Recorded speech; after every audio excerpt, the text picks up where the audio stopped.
mokwongo lima edalawa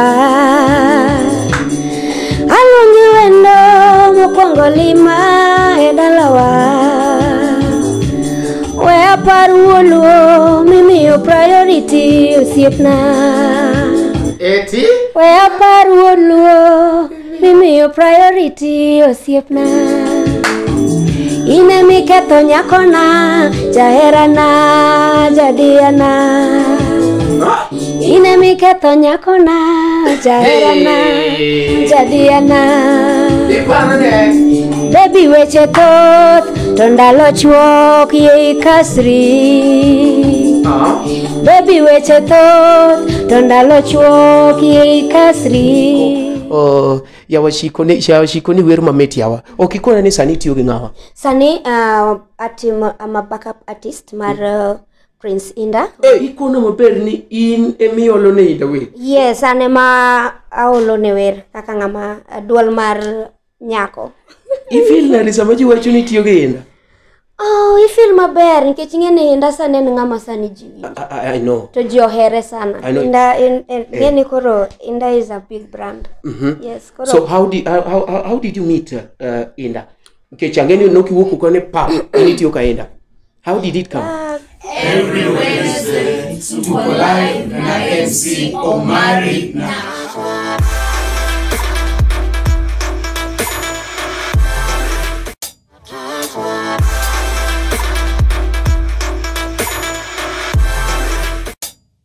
every Wednesday to go live na MC Omari Nash. Every Wednesday to go live na MC Omari Nash. Every Wednesday to go live na MC Omari Nash. Every Wednesday to go live na MC Omari Nash. Every Wednesday to go live na MC Omari Nash.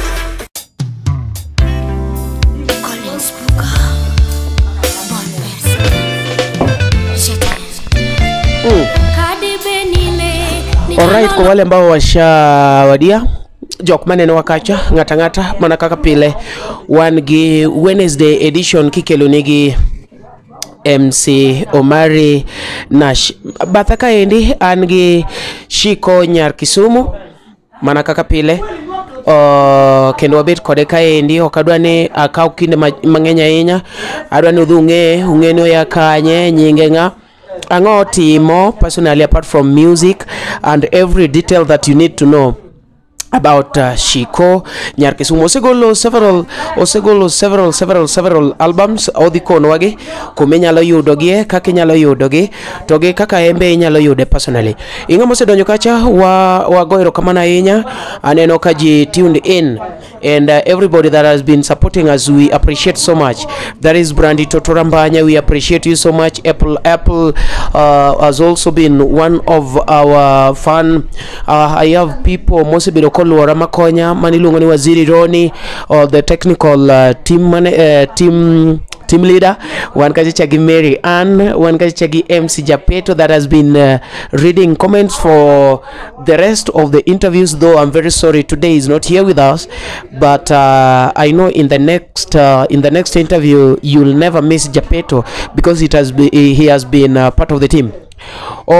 Jingeny kacha in mokatalo nyingi ngene wan kodi kanyakla Timbo Kech. I salute you all unbende kumora mora untiere ingama dwa support jathum inyalo dhi kacha YouTube mare to subscribe nikech kaking'eyo wan jothum wachiemo mostly mbui nyaka ne corona hit the country. Ingata maneno gini endi kiki iwoge nyalo timo no nyalo share this video because today we have Shiqo Nyar Kisumu ndani ya nyumba. Shiqo Nyar Kisumu is ochiwo backup kwa ne Inda Nyandare Wood Nyandare ingata sikia sauti ya Shiqo Nyar Kisumu.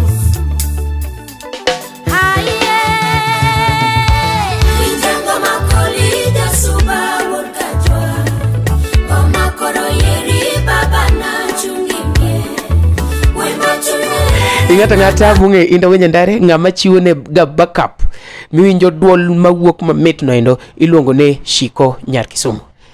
Daga matin kende akelo nya Kisumu iluongo ne Shiqo. Come with me.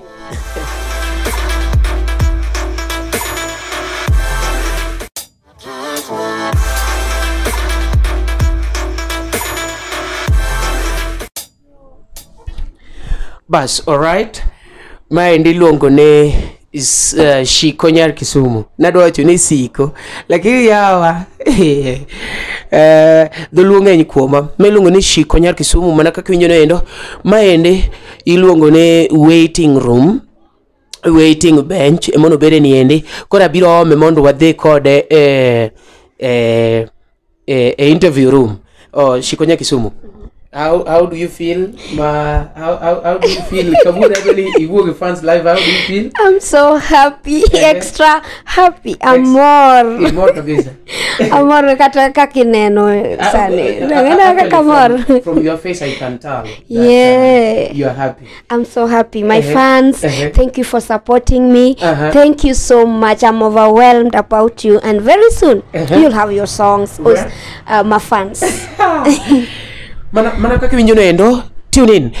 Kapo kwa the interview room, what you can do, just share this video. We are very grateful kawuono wabedo hosted ge nyakwaro Jonjo mwenyewe Uwodu Phoebe. Kendo come with me. Adonje studio live right now. Let's go.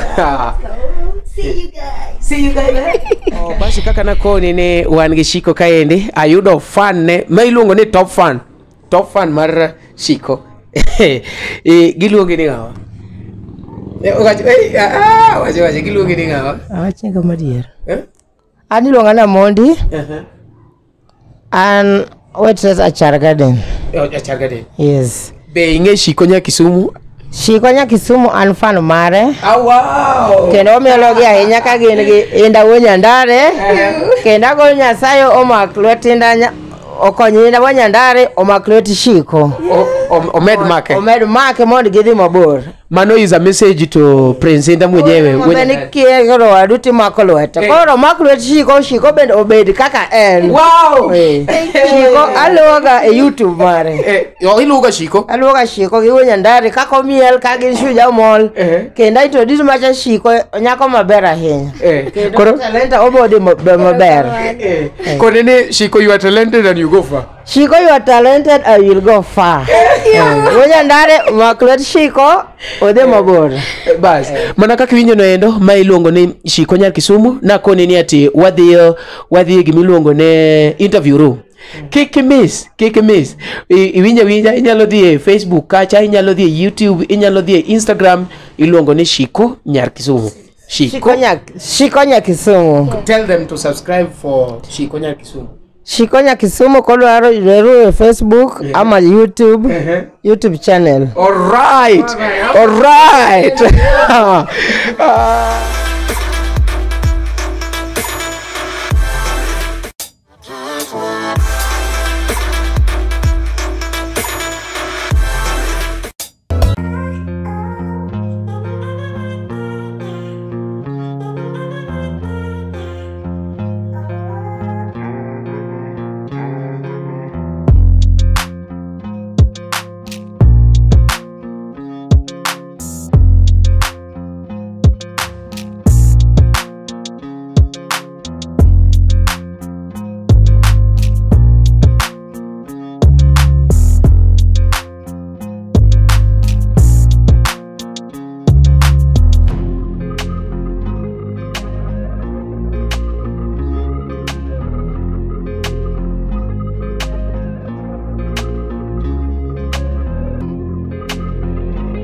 biro jemo mbele wan chiene mwanenu lakini kumwango tiyo godo to mbele chiene mwe bas koro kawuono wan gi Shiqo Nyar Kisumu.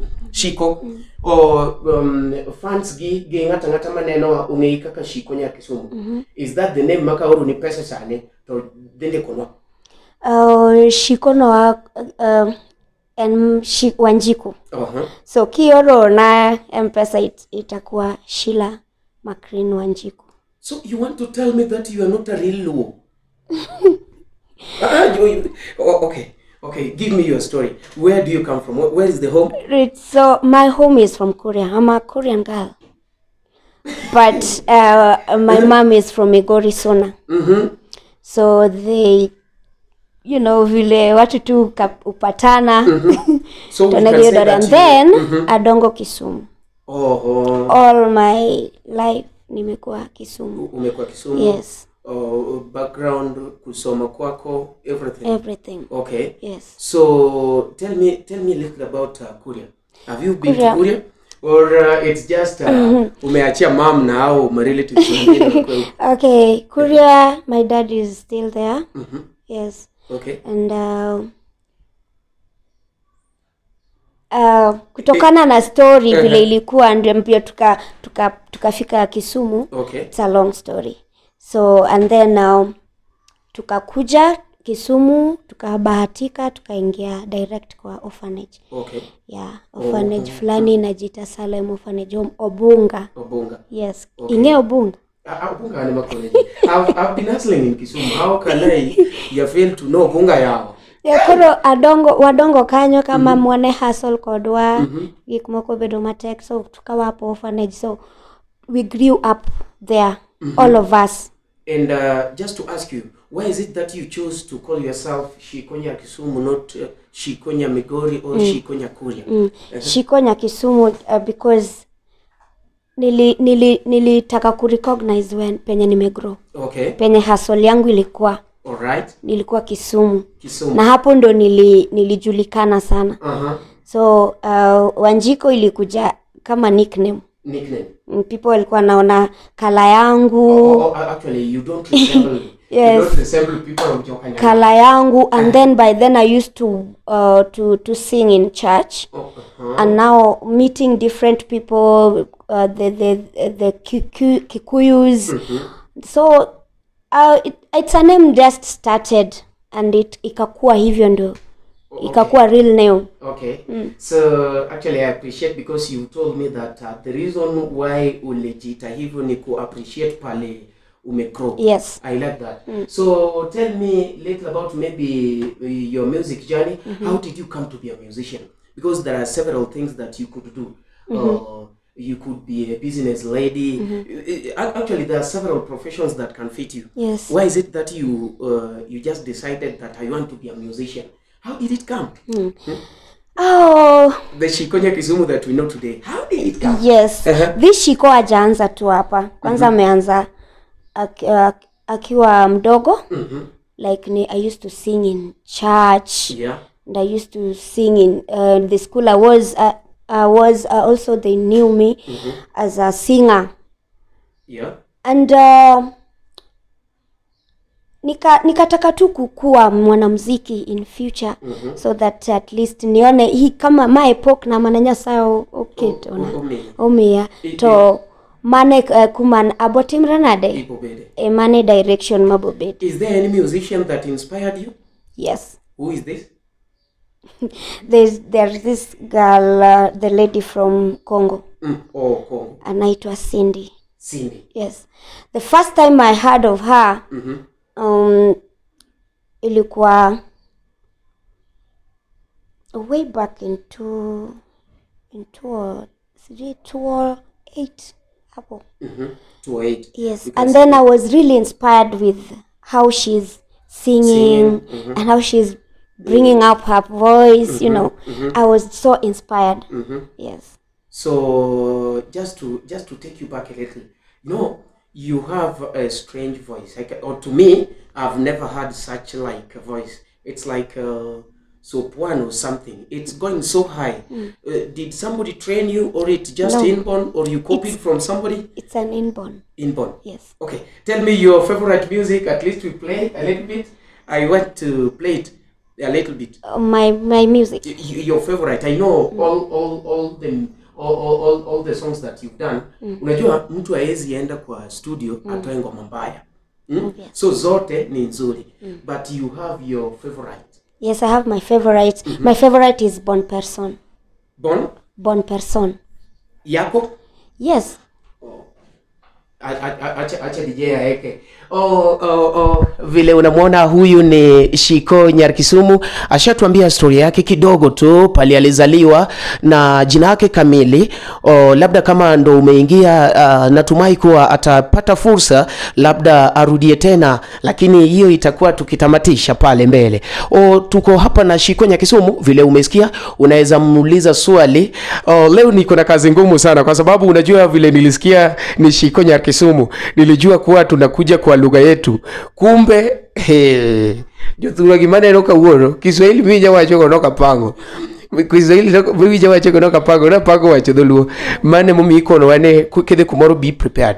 Ayudo ka Nyar Kisumu dholuo chando kamanoma. Dholuo chando marach. Koro gime nyalo timo kacha giluongi nango social media. Social media na iluongana Shiqo Nyar Kisumu. Shiqo. Yes. A YouTube channel. Pronounce to them because I know somebody will write K-O.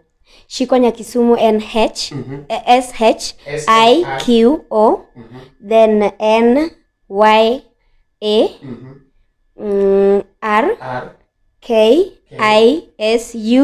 NYARKISUMU Nyar Kisumu. You're very smart. Actually, it is pronunciation. Okay, when you are told to spell something, it's very difficult. Somebody told me somewhere to spell my name, and I was like, O-M. It was a little bit difficult, but just to say Omari, I know it very well. We want to hear your favorite. It's called Favorite.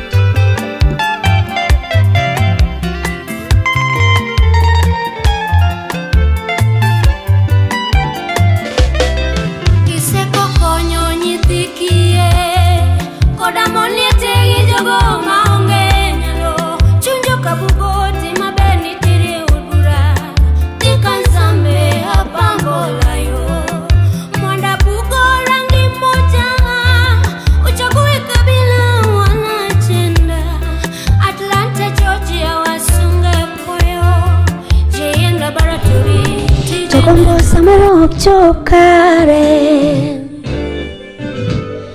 Bunje wakna kolina lingio mingi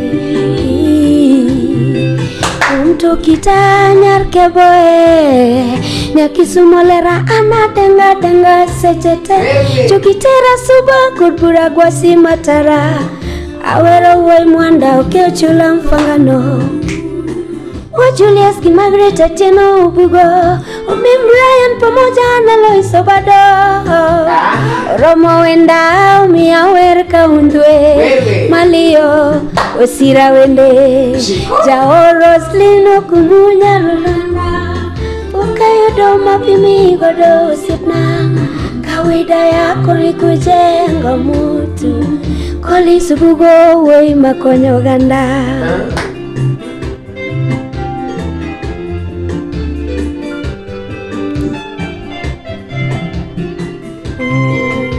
How do they call that music? Bon Person. Remind them the title. Bon Person. Bon Person. Yeah, it's a French name. Oh, what's the meaning? The meaning is a good person. A good person. A good person. A good person. Iseko konyo nyitikie Koda moliete gijogo maonge nyalo Chunjo kabugo timaber nitirie ubura Tika nzambe apambo layo Manda bugo rangi moja. Alright. Ai. Hiyo sauti pekee. Hiyo sauti. Umesikia tu sauti ni. Okay. Shiqo, what I can say that you are talented. Actually, the first time when I heard your song, I could not imagine that the person is just around. you know, and that's why I've been looking for you so much, you know. I'm that person that always like the what people do, yeah. So koponiti mugimoma bear, I have to look for you, but I appreciate ni accept my call ma waromo kawuono. Koro adwa penji ni jama miwero ni endi ma endi en jadiani en ngamokonyi Mano is just a friend, a very good friend, and he's a good person because anyalo paro ndalo corona ngani no chung koda sana, no chung koda, and then monda team werni not team to support me, you know. Dinga kaka ndalogo ne jine ntire so yes, so kaka robiro at that time everything changed, and at least we could find a meal at home in my house with my son, and everybody who was around me could at least get something. All right, you've just said something that reminded me of something. Waningene ka wan jothumbe kama people jothumbe kata wasani, let me talk of wasani in general. People need to know yawa ngani use kawe, ngani puko kawe, ngani yani marital status ne chalnare. Are you taken? Not yet. So it is this time to book. It is this time. Kopoli wijo ni not yet. Tafadhali bapinyo mama ili yoripo ko kakirero sechiwo no mondo mi donj kuom Shiqo gimoro achiel nyaka kuonge subscribe. Onge kaka inyalo wuoyo gi ng'ato kapok i subscribe ne. Mano kata nitiere wer mora wero ni Baby Kasri. Baby Kasri be en wer moro mamit inyalo keti winjo. Baby Kasri? Yes, Baby Kasri. We just inaitwa Baby Kasri. Yes, Baby Kasri is a ohangla kind of nini, but I'm planning to redo the remix of that Baby Kasri in rumba fashion. Okay. Yeah. Yes. Baby Kasri. Yes, that one. So kuna ngoma ingine umefanya ya Baby Kasri? Yes, Baby Kasri. Jahera luongi wendo mokwongo lima edalawa. Aluongi wendo mokwongo lima. Jahera luongi wendo. Yes.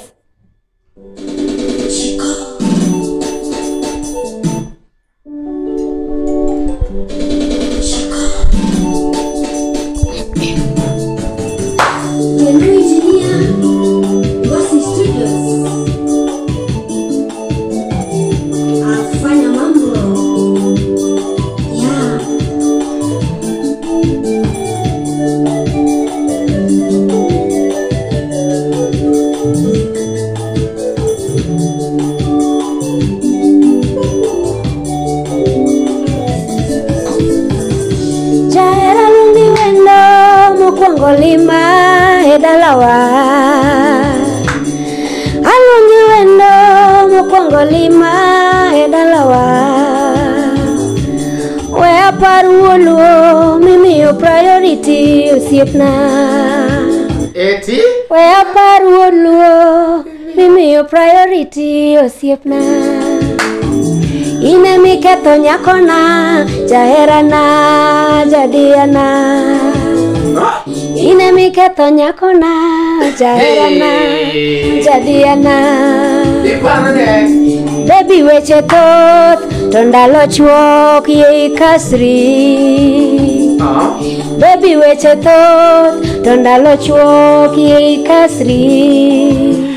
Ai, igeri awicho kiwacho gimoro kanyo, ng'eni nitie gimoro ma very important in life. Like ngat moketho wuoyi ni life, ngat moketho nyako ni life. How did this one come? Baby Kasri. In fact, we were just reminding these people mondo gi subscribe na Shiqo, or at least ki say subscribe tinya yudo thuolo mar wuoyo gi Shiqo. Iwijo, the first step inga magombo maybe mondi wuo gi Shiqo, the first step is to subscribe. Nikech nyako dhi yud notification ne so and so subscribed. Kuringi kata kikone ni hi Shiqo to dhi wacho ni hi I saw you subscribing, you know. That's the only thing these people can do, like subscribe and view my songs. Yes. don't just subscribe and review. That's the only way or the first thing you can do to an artist to support him or her, you know, like those big people that today we respect so much, they did not just come there, they were supported by other people. So actually it's very good ka imbere kuri wacho ni bwana Shiqo mineno ni wane mo support mucho poka ende iwinjo niti kata blessing moro miwinjo ka chopo ni kanyo umari makori reno wuoyo ni bwana umari wachako ko kani 20 subscribers. Okay? Tell me a little about this song. This song it was just being creative. Okay. Yes, because many ladies are going through, many people are going through the same situation that the song is talking about. Okay. Whereby nitiere nyiri moko mapoko maklwetgi they're still at home.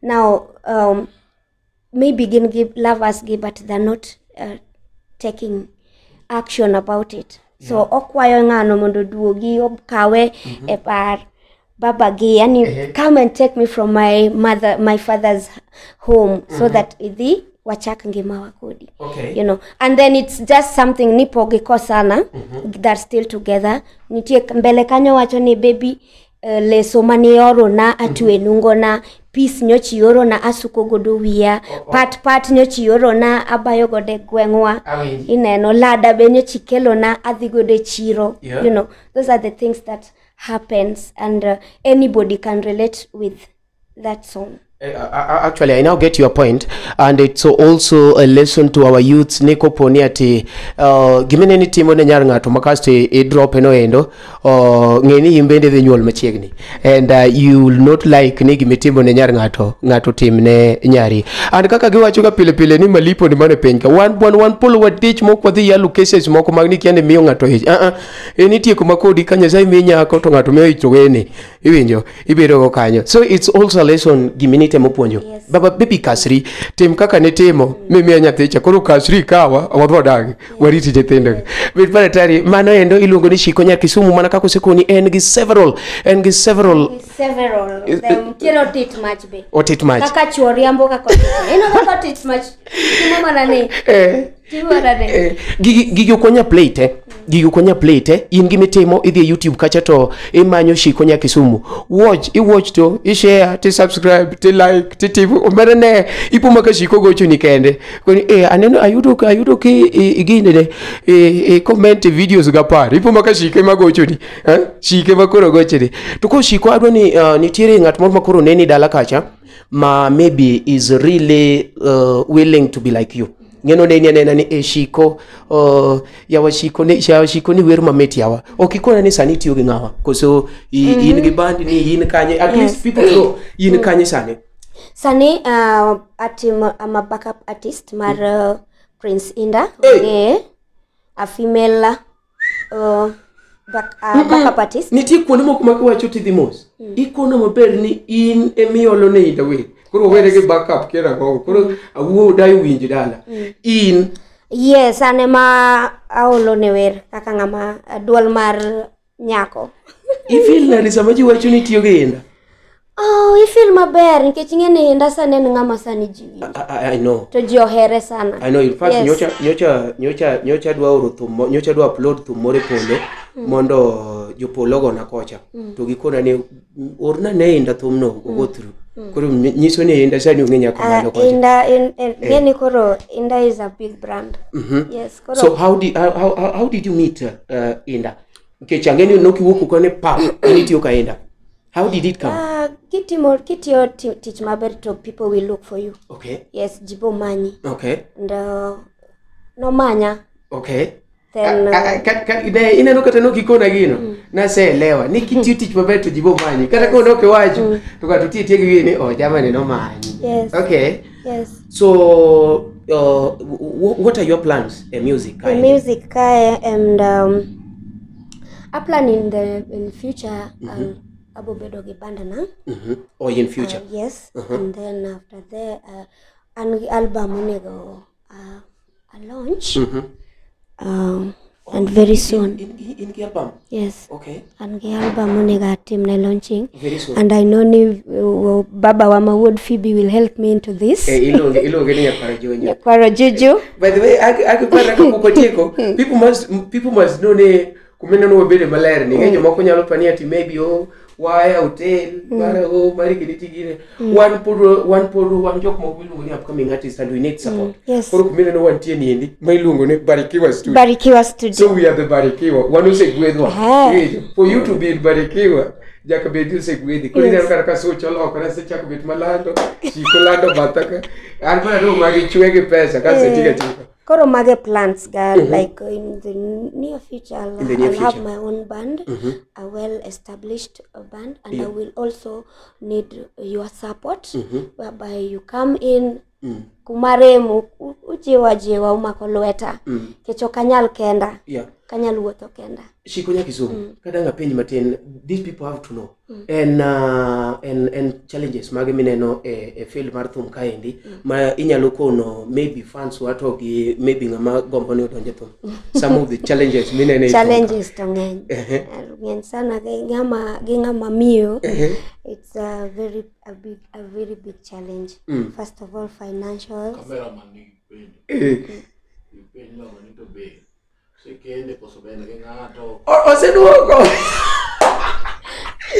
Owacho wakani ati she's not taken. Yes. Emono drive way to moroma wacho ni baby kasri. Kono cameraman tibono shooting to kare every gire ko. Shiqo no wacho maber yawa. Ni poko okawe. Iwinjo Shiqo pod nitie. Emomiyo na kuriria. Ikama do apply kum Shiqo. The first step, subscribe to YouTube channel. Koso? Yes. Don't mind what you need to ngene Shiqo simbe donjo ni mang'eny. Koro in fact mosomo ga maber ahinya en ga comments e YouTube. Comments mage e mosomo ga YouTube. Kata kana ndiko ne messages we could not get her. But koro na via yude mane gide na via yude mane YouTube kanyo a comment ne kama emomi ayudo Shiqo kuwono. So you are talking about some of the challenges. The challenges are so many. First of all, for a lady to maneuver in this field is not easy. It's not very easy. It's not easy. And a very big challenge that we have it's the funds. You have a lot in you. You have a lot within you, but how you can make a step hinders you in the funds hinders you from doing what you are supposed to do, you know. And that's a very big challenge in yes. Financial support. The funds it's really a very big challenge. Okay. Because maybe you don't have a support from anybody. It's maybe you're doing it alone, and to make a step will take you time. What about obstacles? They are anti your music. Yes, and also nyako ni wero gango. Yes. And then yo iko. And it's also like it's called a face bully something. Yes. Many people have come to me. Have really come to me and like, Shiqo, why are you doing this? Change. Maybe do a hip hop. Maybe do this. Achana na rumba. Fanya hivi. But now I'm following my passion. Yeah. Yes. Anya lowero kato hangla. But now where am I? What do I want? What do you want? Yeah, what do I want? And this is what I want. Yeah. And this is what I love doing. Anya lowero na mori. Like I can't please myself. Exactly. Exactly. But now if you want to do something passionately, do what you love. Okay. Yes.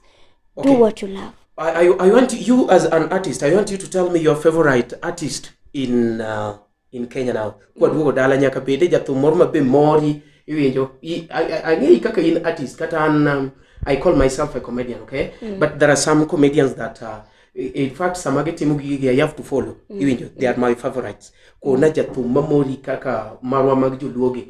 At least ko wer ti ifil ge because I know you must have in kwa rumba hapa hivi ngama kata kiwinjo tumbege to iwinjo ka gintiere indi lomoro. First of all, Prince Inda ok nanyal tiyo gi Prince Inda ko kairo songs ge mani Prince Inda ni oangla Yes. And then the rumba, I love what Wood Phoebe is doing.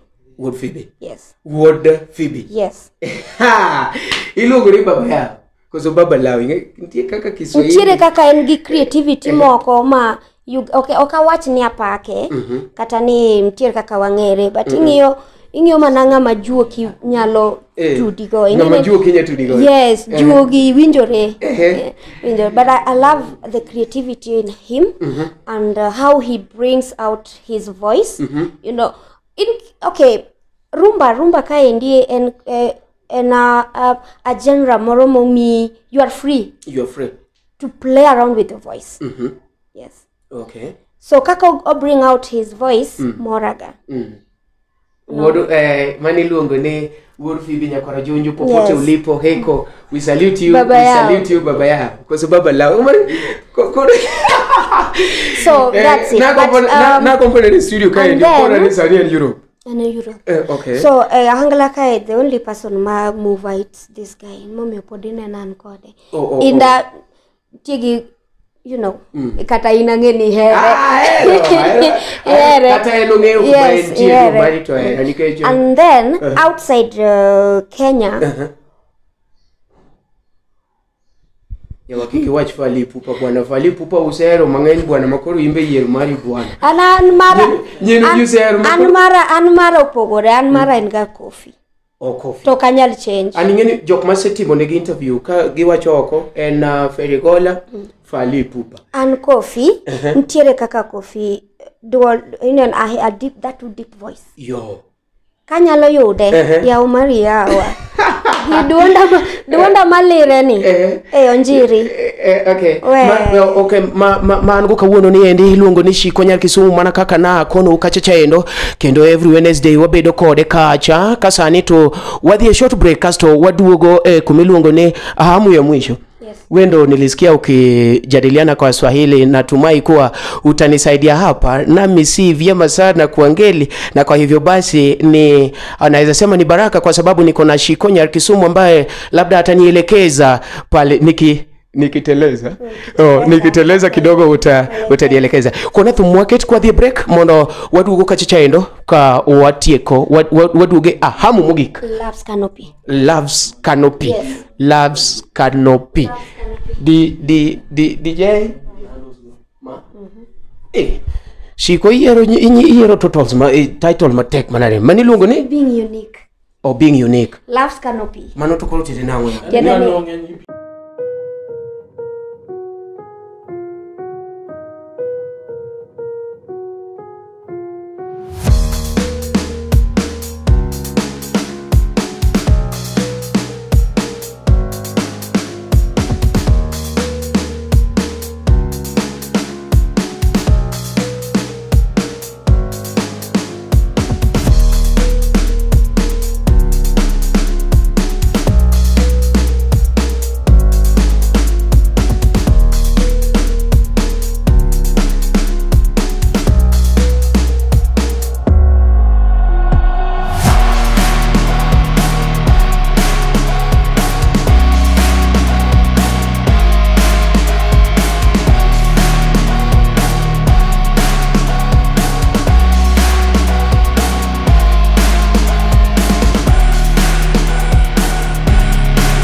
Bas mana kaka winjo no endo ingeni koponi ati ingama jaluo nyaka bed ngama romantic.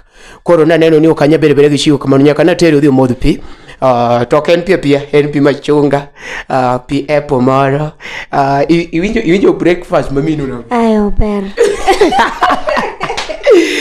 Ai, dwa dhi modho pi gimoro matin. Koro wasidwo gi Shiqo kacha cha endo kendo aneno ka ji ngeny kacha kabisa amedo kone ni ati you can share for we really rely on your support. And jok mosebedo ka support we have also to thank you, we are very grateful. Koro wan gi Shiqo ka ende wadwa ne koro wachopo okang' mogik. Mayo okang' ma koponi nitie gimoni rito no wachi penjina comment kanyo chuth nikech kwa yaka koro twatieka wan koro watieko nikech aneno ka sabe mayo wang'o ji dwa nendo. Aneno ka jocha endo ji kone Omari yawa gine met wadwa no nende.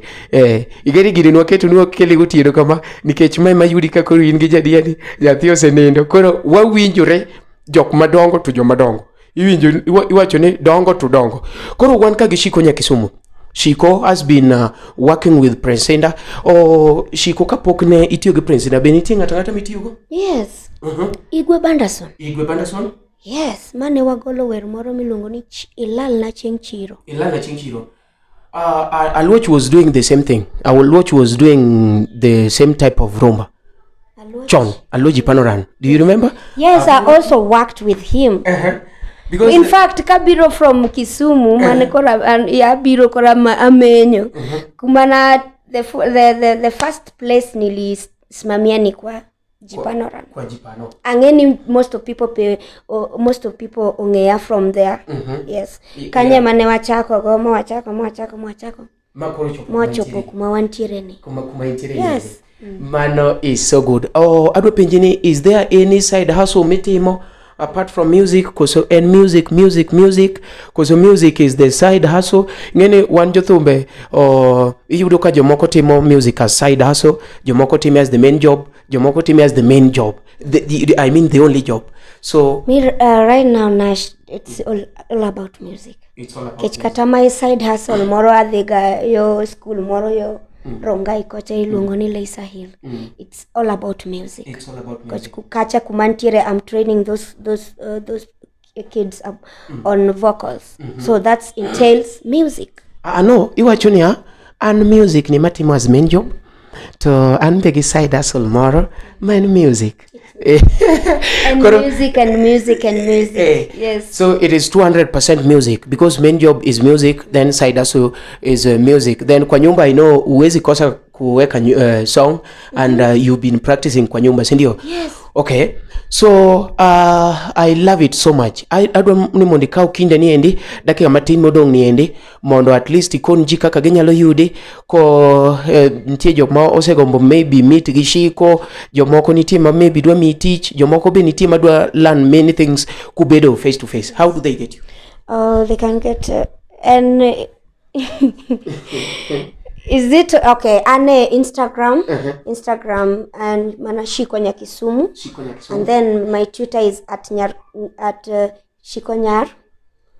Shiqo Nyar Kisumu. Yes, Shiqo Nyar. If you yes. At Shiqo Nyar. Yes. Okay. Mano ginene then I handle namara YouTube and Shiqo Nyar Kisumu. Shiqo Nyar Kisumu.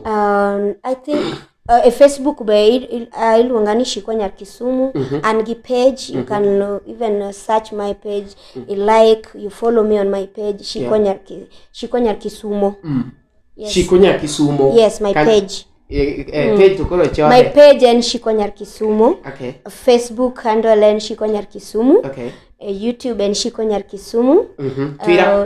Twitter and at Shiqo Nyar. Okay.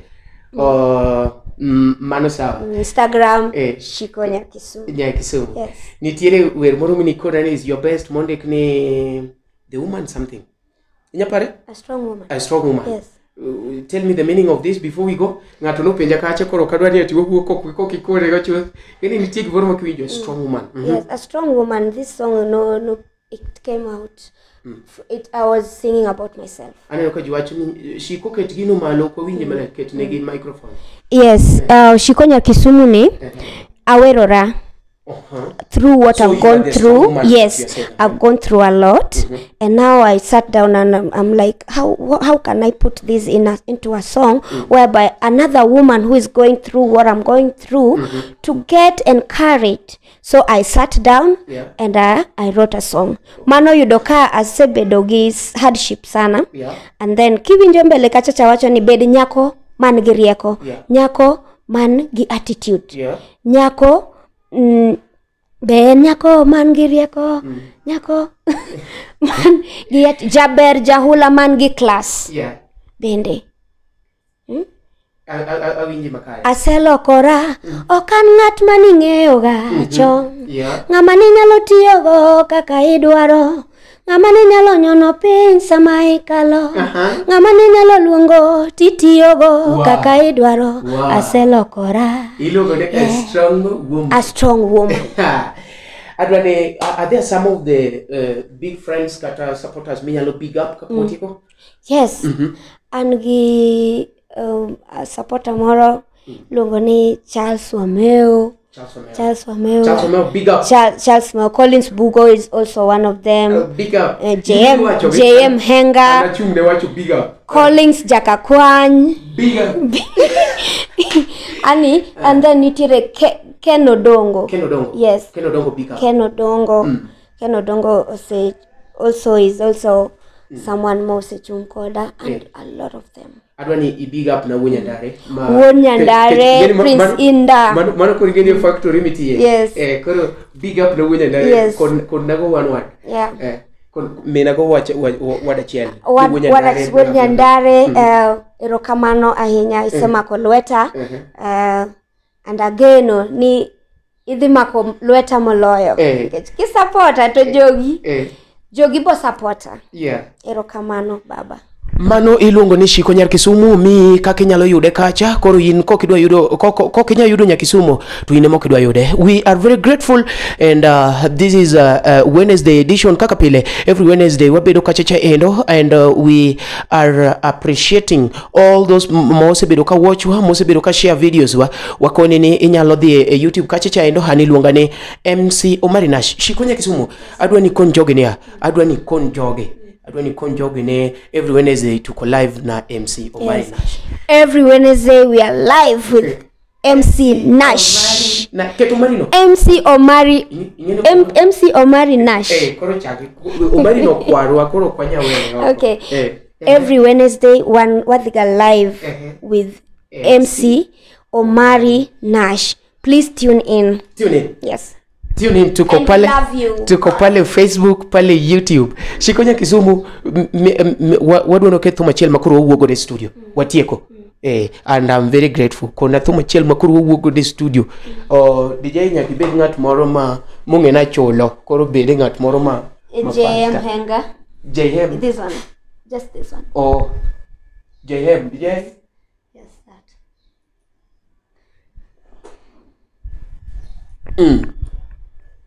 Imielga? Do you dance? Temoga mati. Di yengo mateni yawa. Dangu wabire kamano baba kiti. Dangu kwa bire kamano jiwa chini. Yawa Shiqo milad.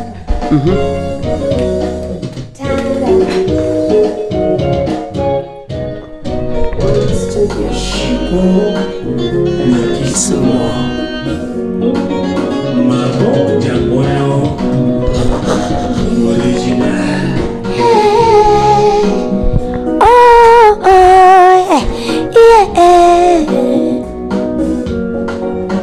JM Hinga Wendithaga loso nango achungero tino Haloso Wendithaga loso nango Ujume senga Wendi chanda loso nango Ujuisa nyango Lindo tama Aloso niwe Chemo tama Habeta loso wendi Aseye chubuka tiko Handiko tarucho Nwechugo yari Haberi sani Haberi kanyako Machuo laro Haberi kanyako Machuo zungo Anaweri kanyako Machuo laro ya ye Ohenga.